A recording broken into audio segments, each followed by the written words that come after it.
Some criminals commit crimes on such a bad scale, the only punishment we could give them is a life sentence. Some might see death, others would say suffering for the rest of their lives. And of course here, we'll see criminals just like this. 5 of the most evil criminals or killers we could find getting and reacting to the death sentence. That you shall suffer the death penalty. The defendant does not understand how precious life is. I hereby sentence you to death. Recommending that the defendant be sentenced to death. The first one is the grim sleeper. Lonnie Franklin, 63, a former garbage collector, appeared impassive as he was sentenced Wednesday for killing a teenager and 9 women in South Los Angeles between 1985 and 2007. What you've done is not just justifiable under the laws of God or laws of man, Superior Court Judge Kathleen Kennedy told him as victims' relatives looked on, some in tears. Others sighed and said, "Amen."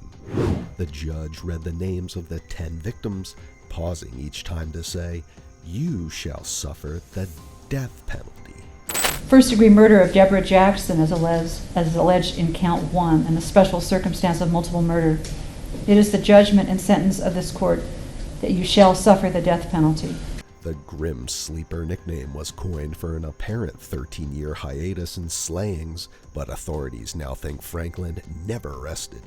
During the penalty phase of his trial, prosecutors linked him to 5 additional murders.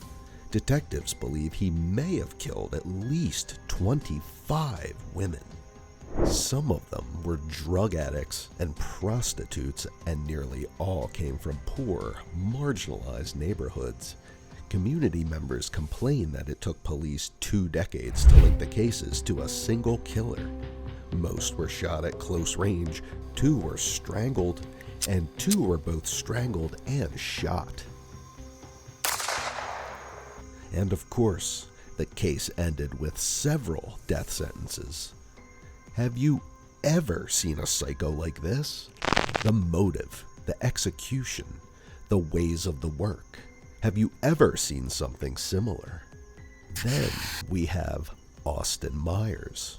Austin Myers was just 18 years old when he murdered a friend and was sent to Ohio's death row.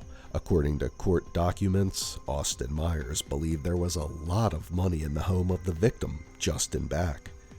The original plan was to rob the safe in the home. The idea of strangling them, that way it would create no mess, pretty much be an easier job to handle. But that plan quickly changed. When Austin Myers and Timothy Mosley realized Justin Back was home, they left the victim's apartment. The 2 then decided to murder Justin and steal the safe. The plan was to make it look like Justin stole the safe and left the house. Obviously, Justin was trying to put up a fight, and he wasn't overpowering us. The next day, Austin Myers and Timothy Mosley returned to the Back's home. Justin Back let the 2 teenage killers into the house and shortly thereafter was attacked and stabbed with over 100 knives. Austin Myers tried to shoot the body after Mosley walked out of the house and grabbed a gun. Myers shot the body twice before the gun jammed on the 3rd shot. The shell casing was ejected and later found by police. After hiding Justin Back's body, the 2 broke open the safe and found that there was nothing of value inside. Austin Myers was arrested the next day and tried to pin the murder on Timothy Mosley, who basically did the same thing. In the end, this teenage murderer was sentenced to death and continues to sit on Ohio's death row. Timothy Mosley was sentenced to life in prison. No, I've made a horrible mistake. I'm only 19 years old. I think there's a lot of good things I can do with my life if you allow me to keep my life. Because of your youth, though, you also have no concept of death. Then, of course, there is Michael Brady. Michael Brady was sentenced to death in just over 2 years after a planned escape from a North Carolina prison ended with the brutal deaths of 4 people. I stabbed him like 4 to 8 times. I hit Jeffrey Howe until he stopped moving. I don't know how many times I hit him with a hammer. Brady, 30 years old, will be the 143rd person to await death on death row in North Carolina. The state has not carried out an execution since 2006.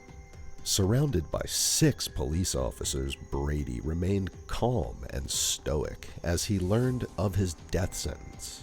A jury unanimously recommended that the defendant be sentenced to death. Every now and then he glanced over at the jury. They deliberated for an hour and 5 minutes. Their decision came about a week after they had deliberated for just 35 minutes to find him guilty of first-degree murder and other charges related to an October 12, 2017 escapee plan from Pasquotank Correctional Institution north of Elizabeth City. Brady testified last week that he planned the breakout and described cobbling together backpacks and supplies from his job in the prison sewing room. 3 other inmates, Jonathan Monk, Seth J. Frazier, and Wiza Buckman, have been charged and are awaiting trial. It is the deadliest prison escape attempt in state history. District Attorney Andrew Womble had sought the death penalty.